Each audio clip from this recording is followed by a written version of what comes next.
those that are a test for you, or no, I heard those who are the best for you are actually a test for you. Those who are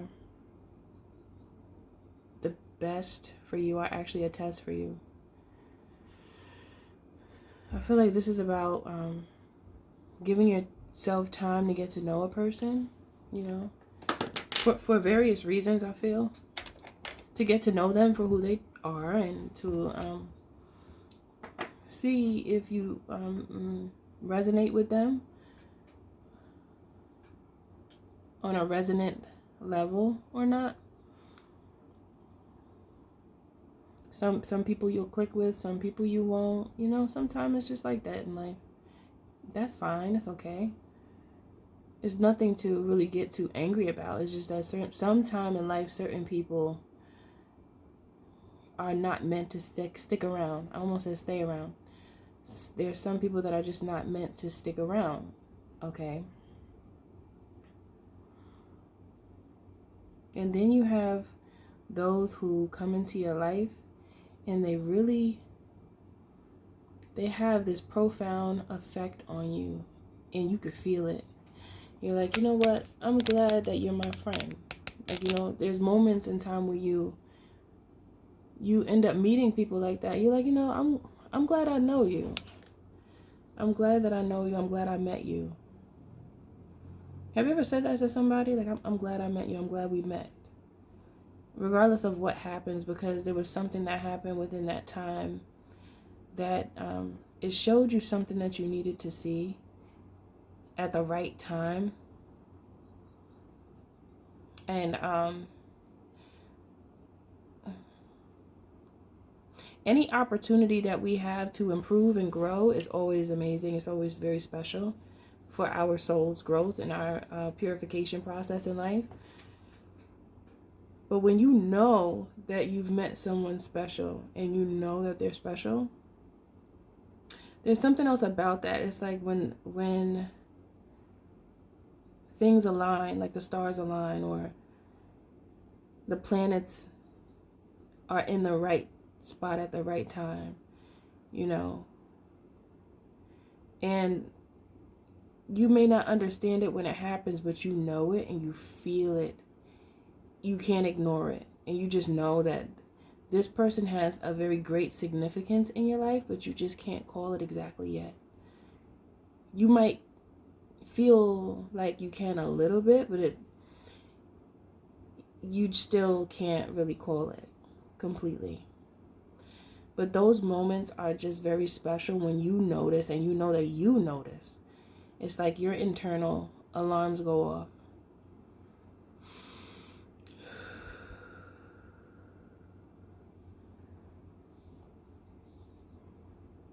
I heard it's in resemblance to having a good day. When you have a good day, there's something about having a good day. It mirrors meeting a good person. There's a remnants of that same feeling of just goodness. I think it's the goodness, the aspect of something that's good as opposed to something that is bad. It's like Spirit wants to highlight that moment in time, and you see how you feel inside, where you actually feel something special just boil up within you, and you're like, I like that feeling. There's something there. Something happened, something shifted inside of me, and I appreciated that moment, even if it was just a moment, you know? And that's why when you meet someone and you have either a good experience or an experience that was very, or you may seem or have it felt detrimental to you, if you could flip it in that moment and find goodness in it in some way, I heard it changes your DNA. It changes your code. It changes the way you accept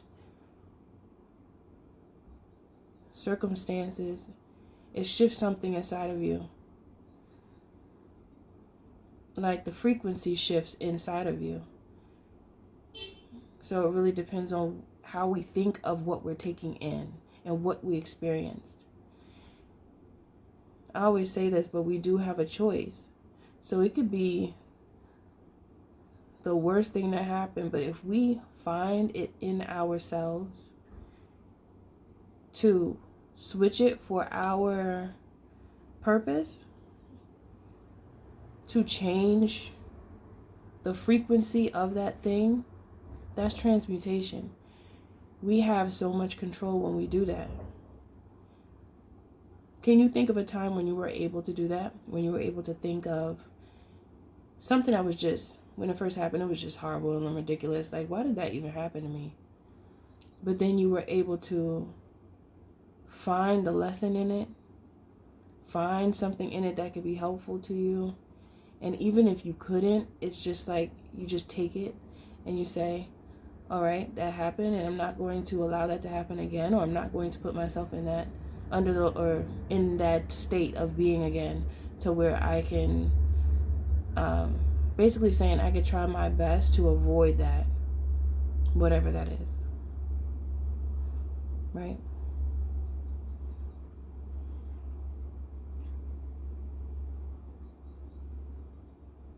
Now I'm hearing, like, if someone says something to you where you know it could get you caught up, and then there's a part of you that wants to say yes, but you really want to ask yourself, why do I even want to say yes? Am I saying yes because I just want to please this person? Or am I saying yes because I feel like it's a good choice? Because I think many times we get caught up saying yes when you don't even really know why you're saying yes. Sometimes that happens to us. We get caught up saying like yes, and we become like a yes man, like, or yes woman. Like, okay, yeah. Sometimes that's fine, but there's times when you say yes to things that you don't even know if you really wanted to say yes or not. Even if you're not sure, just say, I need some time to think. Give yourself time, because sometimes people will like whip something out on you real quick and you feel like you have to hurry up and respond. But that doesn't mean that you do. If you feel like you need some time to think about it, allow yourself to take the time to think about it, so that you don't make a decision too quickly and then regret it. There should be no regrets, just lessons, but still, sometimes it's like, why did I even say that? Why did I even say that? Right? So that's for somebody, because you could be, this could be something that has just happened, or this could be something that you find yourself doing and you see how it affects you and you don't like the way it feels. So if you're feeling as though you're just saying yes at times and you don't really mean yes, before you answer, just take a second and think. Like, it's okay to take a second. I think this world moves so fast that we think we have to hurry up with everything. Like, we feel rushed. Everything around us, and it also depends on your environment. Like, if you live in an environment that's fast-paced, it's always on a move, it might make you feel, you kind of adapt to that same rhythm, and it makes you want to hurry up, but you can slow down and let everybody else hurry up. Just because the environment is doing that, it doesn't mean you have to, right? So once you're able to accept that, then you can be more mindful. That's when mindfulness comes through, because it's easy to get accustomed to the environment. But if you could detach yourself from people and places and all that, and I'm not saying not communicate at all, but what I'm saying is be able to be mindful of what you're doing and why you're doing it. Because that awareness brings a peace within you. It's a peace that's there, and it's this beautiful stillness that is very helpful when it comes to challenging decisions. Because each decision each decision we make in life leads us to a certain space, a certain place, around certain people, doing certain things, Sometimes I just heard sometimes decisions are time sensitive, so the time is of the essence. Time is of the essence. And that's understandable, you know, because sometimes we don't have too much time to think under certain circumstances. But still, when you practice mindfulness in those instances where you can slow down, I think that it conserves energy for you when you do have a time where you have to make a decision faster. And I actually feel like I just heard that it strengthens the synapses in your body, in your mind, like the nerves. It strengthens them. It's like an exercise, a brain exercise, an exercise for your ability to make decisions. Okay, so try it and see how that works for you. When someone asks you something, if you want to answer right then and there because that's the answer, whatever, because you know that's what you want, okay, that's fine. But if it's something that you're really not sure and you don't want to get caught up just saying yes and you don't really mean yes, say, give me some time to think about that, you know? That's okay. Because when we adapt to our environment, we start just doing things that we really didn't even want to do in the first place. And then you wonder, why did I even do that, you know? So if you can avoid that, I think it will make you feel more confident in yourself. And it also will strengthen your intuition. It'll make you feel more comfortable with your choices that you make. Okay.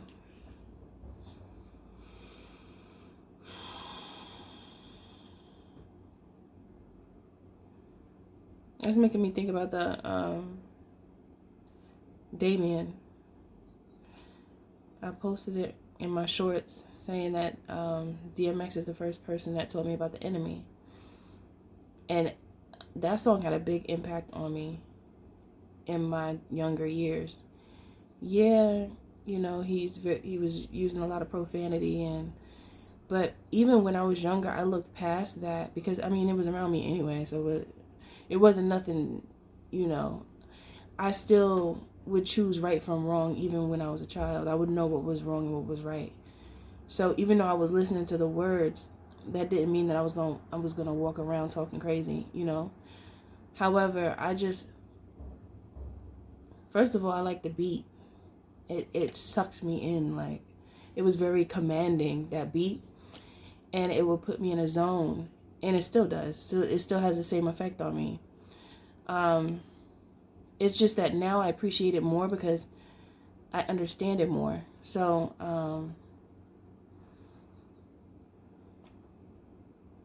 it's just making me think about the lyrics. DMX said, "Today I met this cat. He said his name was Damien. He thinks that we're a lot alike and wants to be my friend." You mean like Chucky? Ha, yeah, just like Chucky. Dada, looks like we both lucky. Yeah. Then it goes into the hook, the snake, the rat, the cat, the dog. How you gonna see it if you living in the fog? So it's like, how can you recognize who has a mask on if you're not mindful, if you're not aware? How can you see who's who if you don't breathe and give yourself a second to see? Because when you just kind of like go along with the environment instead of allowing yourself to slow down, you can get caught up so fast. And that's what that song taught me at a young age, not to get caught up so fast. Even though, of course, I still made mistakes. But it was almost like a basis for me, because in certain circumstances in my life, I remembered the lyrics of the song, you know, and it brought me back to awareness. Okay. And then after that first verse, Damien says, "You like how everything is going? You like what I gave you? You know, if it was going down, I'd be the one to save you." You see?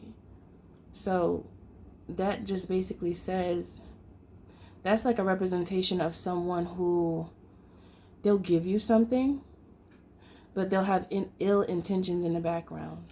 Like, they'll be like, oh yeah, here, you can have it. Like, someone that's just like, here. Because unfortunately, it would be nice to say that everyone who's giving, it has good intentions. It would be beautiful if that was what it is.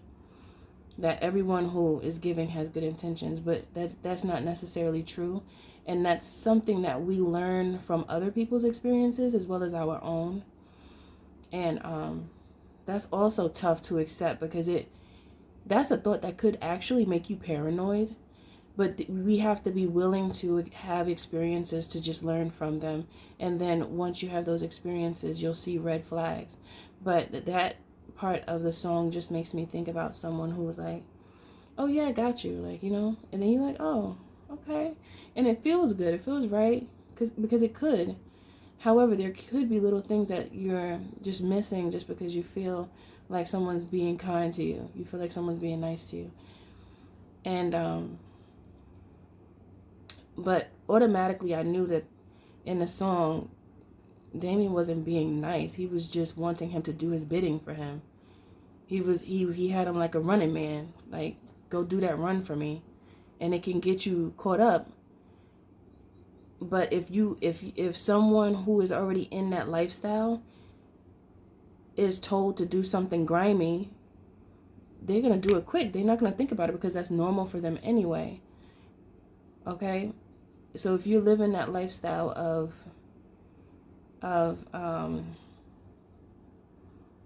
basically activities that could get you caught up, you know, put in jail or whatever. If you're already in that lifestyle, it's easy for you to do those things. So someone who does that doesn't look at it. They may not look at it like someone is trying to set them up. You know? And so many people get caught in that space. And it's just really sad, because they may not have given themselves enough time to think. And if they could have thought for just a little bit longer, maybe they would have made a different decision.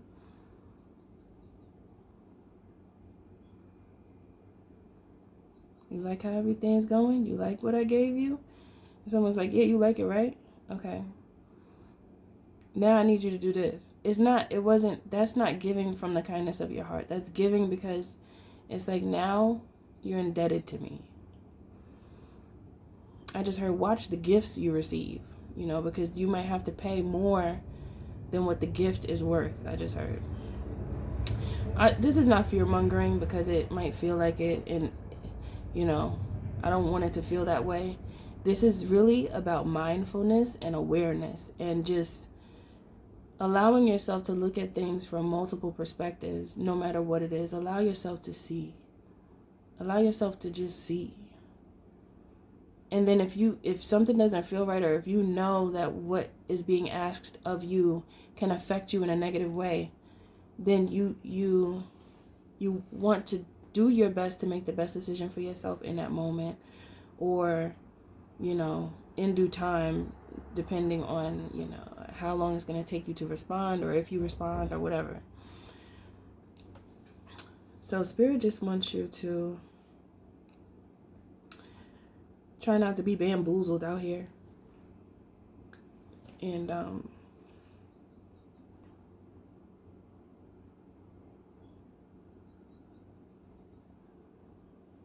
I heard, check your temperature, check your meter, your emotional meter, how you feel. Because many times things don't feel right, and we know it. We know something feels off, and then we still go and do whatever it is. But we already know, like, that didn't feel right. I don't know. I don't even know why I did that. You know? That didn't feel right. Why did I just go through with that? I shouldn't have. And sometimes it still does happen, but allow it to be a lesson, and don't, even if you get caught in that space, like, I shouldn't have done that. Why did I do that? Don't allow yourself to get caught there and start to criticize yourself, like overly criticize yourself, to the point where you're starting to condemn yourself. And then you don't give yourself grace. We've forgotten how to do that, because if you have consistently had people tell you what you're doing wrong, you'll have a tendency to focus more on what you're doing wrong as opposed to what you're doing right. I'm not saying ignore your wrongs, because you want to look at them so you can improve them in due time, you know, as you go. But many people, they're suffering because they keep on condemning themselves for something that is done already, it happened, and they won't forgive themselves because they feel really bad about it. God doesn't want that for you, though. That's not the point. You know, like I say all the time, God knows that we're going to come here and do things that are not right. It's really about changing that and saying, okay, I know that wasn't right. Now I'm not going to do that anymore. I'm going to do this instead because I know it's better. That's what it's about. So it's not about the mistake. Oh, you made it. Now you can't snap back. It's really about the mistake. It was made. Now, what steps can I take to not do it again? How can I not get caught up like that again? What can I do? Right?